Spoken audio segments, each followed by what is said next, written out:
আসসালামু আলাইকুম রহমতুল্লাহি ওবরকাতুহু।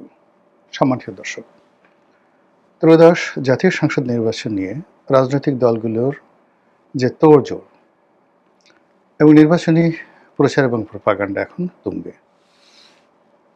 আমাদের যে চিরায়ত রাজনীতি এবং নির্বাচনের যে ঐতিহ্য, সেখানে ধুমধাম, গান বাজনা, সারা রাত জেগে নির্বাচনী প্রচারণা করা, চায়ের দোকানে আড্ডা এবং ক্ষণে ক্ষণে বিভিন্ন জনপদে মিছিল। আবার সেই মিছিলের পর আরেক দফা খাওয়া দাওয়া, কোথাও জিলাপি, কোথাও মুড়ি বুট, চানাচুর, বিস্কিট, আরও কত কিছু। তো এই যে একটা উৎসবের আমেজ, সেই উৎসবের আমেজ সারা বাংলাদেশে চলছে, এতে কোনো সন্দেহ নেই। কারণ খুব স্পষ্ট, স্পষ্ট হলো যে এই উৎসবের এই আমেজটি এখন যারা করছেন তারা গত সেই 15 বছর ধরে এই আনন্দ থেকে বঞ্চিত ছিল। আর দূর থেকে যারা দেখে ভীষণ রকম আহত হচ্ছেন, মনোবেদনায় জ্বলছেন এবং মনে প্রাণে কামনা করছেন যে এই ভোটটি যেন না হয়। অথবা অনেকে চিন্তা করছেন যে এত আনন্দ করার কি আছে, বাংলাদেশে আওয়ামী লীগ নেই, 50% ভোটাররা আউট অফ দ্য রেস, তো কাজেই এখানে আনন্দ করার কি হলো, এই ভোট কি টিকবে, আর এই ভোট কি গ্রহণযোগ্যতা পাবে? তো এই সকল কথাবার্তা বিশেষ করে দিল্লি কেন্দ্রিক বুদ্ধিজীবী, কলকাতা কেন্দ্রিক বুদ্ধিজীবী, আওয়ামী লীগ কেন্দ্রিক যে সকল নেতাকর্মী সারা দুনিয়াতে রয়েছেন, তারা নানা রকম হাপিত্তেশ করছেন। কিন্তু এত কিছুর পরও প্রকৃতি থেমে নেই, আর প্রকৃতির বিচারও থেমে নেই। যেভাবে গত 15টি বছর ধরে আওয়ামী লীগ এবং তার যারা লোকজন রয়েছেন তারা আনন্দ করেছেন, ফুর্তি করেছেন, উল্লাস করেছেন, জিয়াফত করেছেন, খাওয়া দাওয়া, গাড়ি বাড়ি, টাকা, আনন্দ ফুর্তি কি না করেছেন, তখনও তো তাদের বিপরীতে 50% লোক কান্নাকাটি করেছিল। তারা উৎসবে অংশগ্রহণ করেনি, ভোটে অংশগ্রহণ করেনি, উল্টো দৌড়ের উপরে ছিল। তো এই ঘটনাগুলো যখন ঘটেছিল 2014, 18, 24, ঠিক সেই সময়টিতে আমরা অনেকেই বলেছিলাম যে আওয়ামী লীগ যা কিছু করছে তার দায় একসময় তাদেরকে নিতে হবে। আজ যত তারা হাসছে, আগামী দিনে তাদেরকে কাঁদতে হবে। আর সেই নিয়তি এখন তাদেরকে তাড়া করে ফিরছে।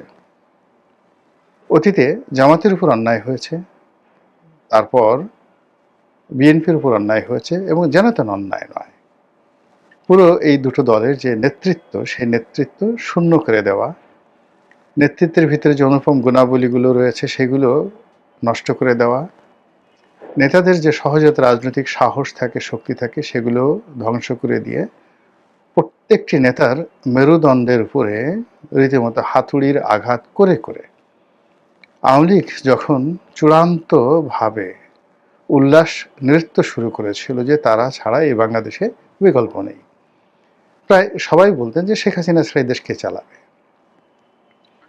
আওয়ামী লীগ ছাড়া এই দেশ কে চালাবে, আওয়ামী লীগের যে দেশপ্রেমিক দল আর কে আছে। কিন্তু ওই যে বললাম যে যখন অতিরিক্ত আত্মবিশ্বাস থাকে, প্রতিপক্ষের উপরে জুলুম অত্যাচার করা হয়, এবং প্রকৃতি এই পৃথিবীতে যে ভারসাম্য তৈরি করেছেন সেই ভারসাম্য যদি কেউ নষ্ট করে, এর বুমেরাং ঘটনা তার জীবনে অনিবার্য হয়ে পড়ে, যেটি আওয়ামী লীগ এখন ভোগ করছে। তো কাজেই আওয়ামী লীগের লোকজন যে যাই বলুক না কেন, আওয়ামী লীগ এই যে দুর্ভোগের মধ্যে আছে, ইভেন আওয়ামী লীগের কষ্ট, যত কষ্ট হচ্ছে, আওয়ামী লীগের লোকজন যত মরছে, যত আঘাত পাচ্ছে, তাদের যদি আরও বড় কোনো দুর্ঘটনা ঘটে, আওয়ামী লীগের যারা প্রতিপক্ষ তাদের মনে জিঘাংসা, যেটিকে বলা হয় জিঘাংসা, তাদের মনের যে ক্রোধ, হতাশা, গত 15 বছরে পুঞ্জীভূত ক্ষোভ, এইগুলো কারণে মানুষ উল্লসিত হয়।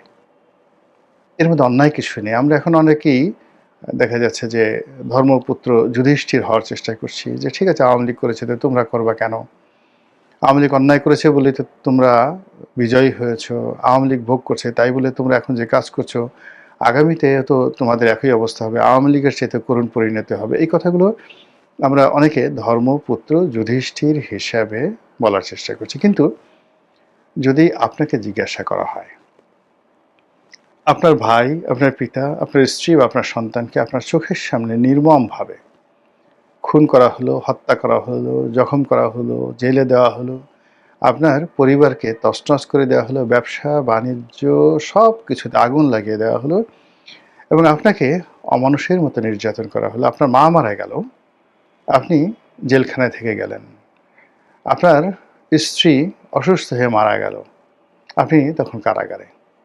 প্যারালি মুক্তি পেলেন না পেলেন ডাজ নট ম্যাটার, কিন্তু বহু আওয়ামী লীগ, বহু জামাত, এখন যেভাবে বহু আওয়ামী লীগ নেতাদের কষ্ট হচ্ছে, এভাবে বহু জামাত, বহু বিএনপি নেতাদের জীবনে এরকম অহরহ ঘটনা ঘটেছে।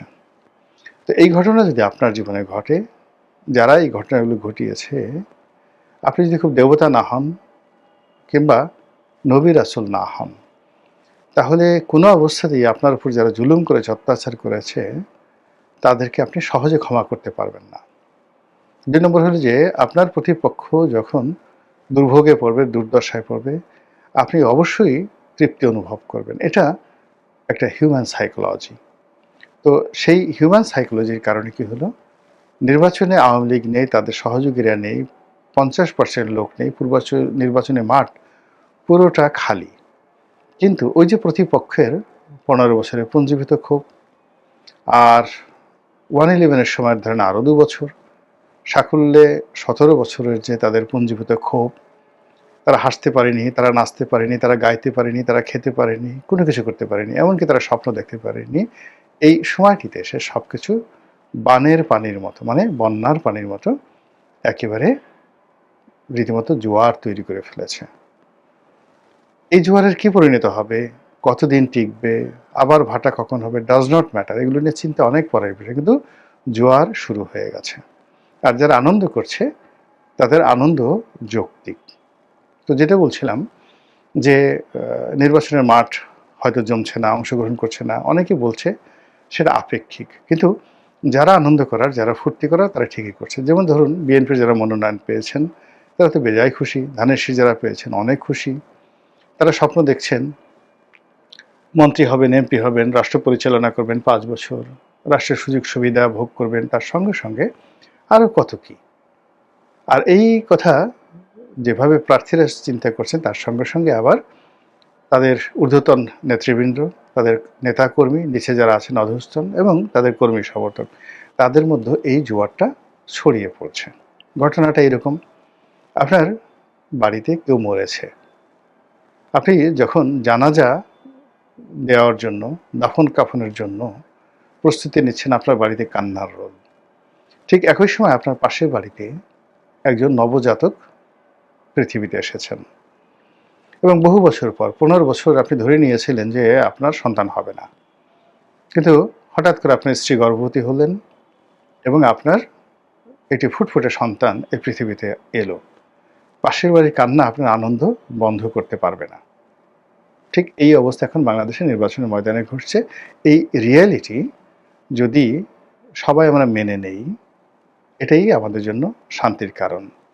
তো যেটা বলছিলাম যে ভোটের মাঠে যারা আনন্দ করছেন তারা ঠিকই এই আনন্দকে উদযাপিত করার জন্য নানা রকম রং তামাশা, গান বাজনা, মানে রীতিমতো সারা বাংলাদেশকে উৎসব মুখর করে তুলছেন। জামাতের পক্ষে হাজার হাজার গান তৈরি হয়েছে, ছোট ছোট ভিডিও ক্লিপ তৈরি হয়েছে।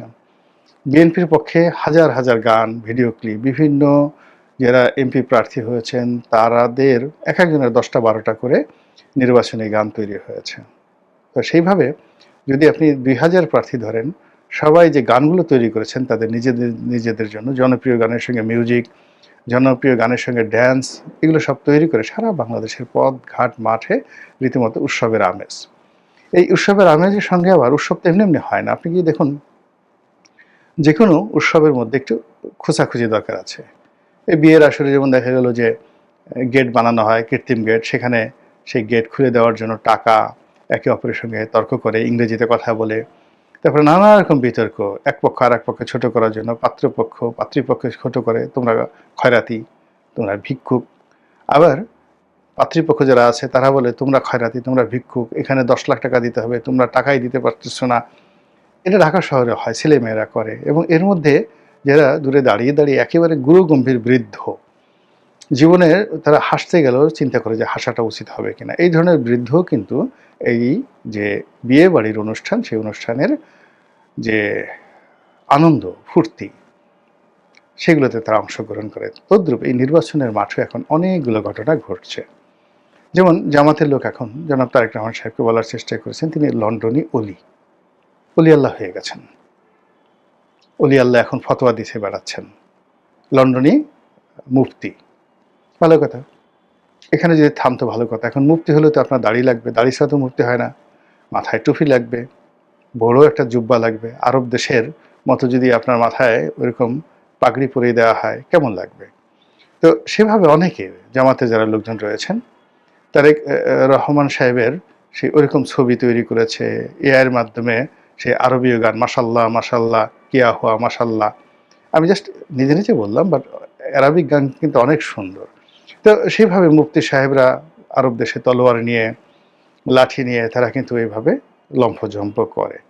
তো এইভাবে বিএনপির যারা প্রতিপক্ষ তারা জনাব তারেক রহমান সাহেবের এইরকম সুরত নিয়ে তারা কিন্তু রং তামাশা শুরু করে দিয়েছে। এবং এটা আমেরিকাতেও হয়, মিস্টার ডোনাল্ড ট্রাম্পকে নিয়ে, জো বাইডেনকে নিয়ে অসংখ্য এরকম ভিডিও আপনি নির্বাচনের সময় দেখতে পাবেন। আবার অন্যদিকে তারেক রহমান সাহেবের যে নর্মাল সুরত, তিনি কেস পরছেন, জিন্স পরছেন, তারপরে সাধারণ জ্যাকেট, একেবারে সাধারণ জ্যাকেট পরছেন, তার সঙ্গে শার্ট পরছেন, মাথায় হালকা তার টাক আছে একটু, তো হালকা একটু টাক আছে। আমাদের ডক্টর শফিকুর রহমানের বোধহয় সম্ভবত টাক আছে, টুপি পরে থাকেন তো টাক দেখা যায় না। তবে উনি বয়স্ক মানুষ, ওনার টাক একটু বেশি, কড়কড়ে টাক। আর তারেক রহমান সাহেবের যে টাক, একটু এখনও চারিদিকে চুল আছে, মোটামুটি সহনশীল বোঝা যায় আর কি। এখন মাথার চান্দির দিকে যদি না তাকায় তাহলে বোঝা যায় না যে দূর থেকে যে এত বড় টাক আছে। এখন এটা নিয়ে তো বিএনপির যারা লোকজন আছে তারা তাদের নেতাকে যখন দেখলো যে জামাতের লোকজন তাকে দাড়ি লাগিয়েছে, তার মাথায় মানে পাগড়ি পরেছে, জুব্বা পরেছে এবং তার দ্বারা আরবি গান মানে গাওয়াচ্ছে, তখন বিএনপির যারা লোকজন আছে তারাও কিন্তু বসে নেই। তারা ডক্টর শফিক তাকে জিন্স পরাচ্ছেন, কেশ পরাচ্ছেন, তারপরে তাকে মানে সিক্স প্যাক বানিয়ে দিচ্ছেন, এরপরে গেঞ্জি পরাচ্ছেন এবং হিন্দি গান হাম্মা হাম্মা, এআর রহমানের সেই বিখ্যাত গান আছে হাম্মা, বা মুক্কালা মুকাবেলা, সে প্রভুদেবের সেই বিখ্যাত গান। উনি শফিক সাহেব মঞ্চে ড্যান্স করছেন এবং মানুষের কাছে ভোট চাচ্ছেন। এটা একেবারে একেবারে যাকে বলে নির্দোষ বিনোদন, নির্দোষ বিনোদন। এবং ভোটের মাঠে এই জিনিসগুলো খুব অহরহ হয়ে যায়, এগুলোর মধ্যে কোনো নোংরামি নেই, এটা জাস্ট একটা বিনোদন এরকম হয়ে থাকে। এবং এই জিনিসগুলো চলছে, ইন্টারনেট জুড়ে চলছে। এখন পত্রপত্রিকাগুলো মানে যে ভার্চুয়াল জগতে কার কত দক্ষতা আছে, কার কত ফেসবুকে ফলোয়ার আছে, কত মানুষ এই ফেসবুক ব্যবহার করে, ইউটিউব ব্যবহার করে, এবং ফেসবুক এবং ইউটিউবে কোন রাজনৈতিক ব্যক্তি, কোন দল, তাদের কত কর্মী সমর্থক রয়েছেন, এগুলো এখন লাইমলাইটে চলে আসছে, যেটি গত নির্বাচনগুলোতে আমরা কল্পনাও করিনি। তো সেই অনলাইন জুড়ে যে প্রচার এবং প্রোপাগান্ডা চলছে, সেই প্রচার এবং প্রোপাগান্ডা এখনও পর্যন্ত আমি মনে করি শালীনতার মধ্যে আছে। এবং সেই শালীনতার কারণেই নির্বাচনটি যারা করছেন তাদের জন্য আনন্দমুখর হয়ে পড়েছে। আর তাদের যারা প্রতিপক্ষ, বিশেষ করে আওয়ামী লীগ, তারা এই দৃশ্য যত দেখছে তাদের ভীষণ রকম কষ্ট হচ্ছে যে আহা, আমাদের জমানাতে তো আমরা এই আনন্দটুকু করতে পারিনি। যদিও তারা জিতবে বা নৌকা জয় বাংলা, মনে আছে আপনাদের, এই 2024 সনে কিন্তু এই ধরনের অসংখ্য গান তারা বাজিয়েছিল এবং ওটা শুনে বিএনপি লোকদের খুব কষ্ট হয়েছিল। তো এখন নদীর একুল ভাঙে, অকুল গড়ে, শীতের পরে গ্রীষ্ম আসে, বর্ষার পরে মানে শরৎ আসে, এই যে প্রকৃতির পরিবর্তন, এটাই স্বাভাবিক। চলছে নির্বাচন, চলুক, গণতন্ত্র প্রতিষ্ঠিত হোক, মানুষ আনন্দিত হোক, এবং ধীরে ধীরে ধীরে ধীরে আমাদের যে অতীত ক্ষতগুলো আছে আমরা সেগুলো ভুলে গিয়ে অতীতে যারা আমাদেরকে নির্যাতন করেছে তাদেরকে কি করে কাছে টানা যায়, এটা যখন বিজয়ীরা একটি শান্তিপূর্ণ অবস্থানে থাকবেন, তাদের মন মানসিকতা স্থির হবে, তখন প্রতিহিংসা বাদ দিয়ে হয়তো অনেকেই আওয়ামী লীগকে কাছে টানার চেষ্টা করবে। কিন্তু যদি সংঘাতটা অনিবার্য হয়ে পড়ে, বিভিন্ন দলের মধ্যে কূটনামিটা অনিবার্য হয়ে পড়ে, তাহলে এই উৎসব আর শেষ পর্যন্ত উৎসব থাকবে না, এটি সহিংসতায় রূপ নেবে। আমরা সহিংসতা চাই না, উৎসব চাই, আনন্দ চাই। আসসালামু আলাইকুম ওয়া রাহমাতুল্লাহি ওয়া বারাকাতুহু।